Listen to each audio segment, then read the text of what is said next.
Hello guys, in this video I'm going to show you how you can blending the overlay in CapCut PC. So it's super simple and I think this video is especially for those of you who are using CapCut PC for the first time.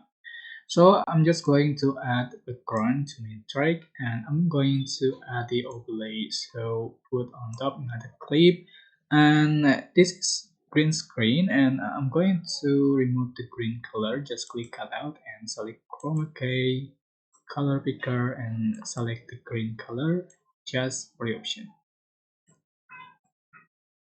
Alright, to blend the overlay you are just going to go to basic and yeah, turn on the blend.